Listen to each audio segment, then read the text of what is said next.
The 800-day war, Israel, Hamas, and the new Middle East 2023 to 2026 explained. The war that reshaped the region. It has been over 2 years since the morning that changed the Middle East forever.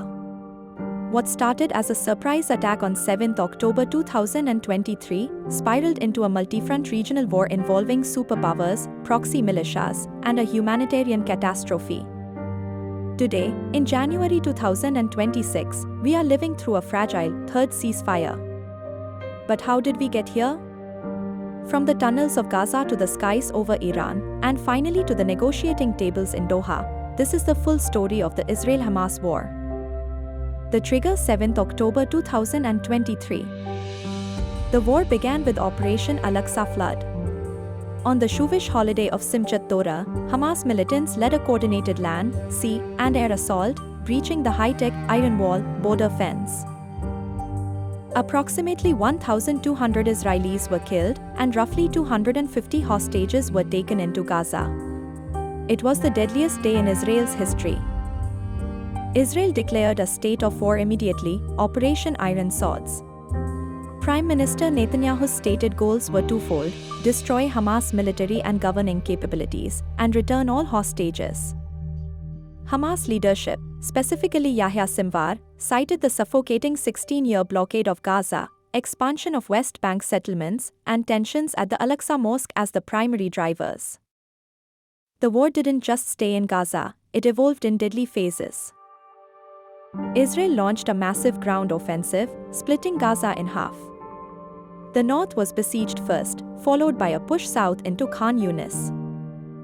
The axis of resistance joined the fight. Hezbollah began firing from Lebanon, and the Houthis in Yemen attacked global shipping in the Red Sea. Despite international warnings, Israel entered Gaza's southernmost city to dismantle Hamas' final battalions. Israel shifted focus to assassinations. Hezbollah leader Hassan Nasrallah was killed in Beirut. Hamas leader Yahya Sinwar was killed in Gaza. This was viewed as a potential off-ramp for the war, but fighting continued. A second major ceasefire was attempted in early 2025. It lasted only 2 months before collapsing due to disputes over hostage releases and troop withdrawals, leading to a violent resumption of hostilities in the summer of 2025. Who is actually pulling the strings? The belligerents? Israel, led by Netanyahu, facing immense internal pressure and upcoming 2026 elections. Hamas, severely degraded militarily but maintains a guerrilla presence and civil control in parts of Gaza. The Axis? Iran, the financier. While they engaged in a direct missile exchange with Israel in April 2024, they have largely tried to avoid a full-scale conventional war while using proxies to bleed Israel. The mediators. Qatar and Egypt, the primary interlocutors. Qatar hosts Hamas political leaders, Egypt controls the critical Rafah border crossing. The United States, the primary arms supplier to Israel but also the architect of every major truce attempt. The return of the Trump administration, late to 0 to 5 to 0 to 6 context, has introduced new pressure for a definitive deal. Where are we now? We are currently in the midst of a third ceasefire, but it is extremely tense.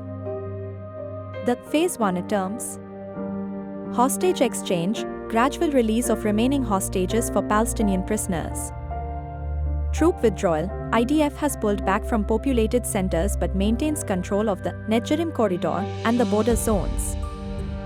Aid surge, a mandated increase in humanitarian aid, though distribution is plagued by looting and logistical chaos.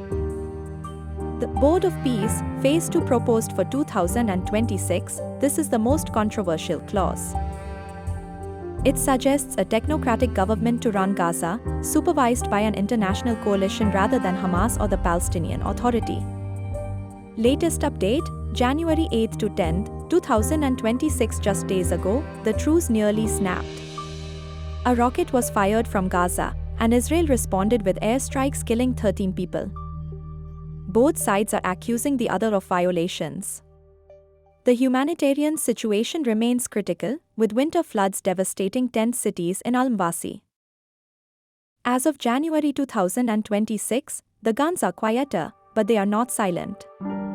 The war has evolved from a military conquest to a diplomatic siege. The question for 2026 is simple: will the Board of Peace actually govern, or is this just the intermission before the next war? Question for the comments: do you think an international coalition can successfully govern Gaza, or is a return to conflict inevitable? Let me know below. Don't forget to like and subscribe for updates on this developing timeline.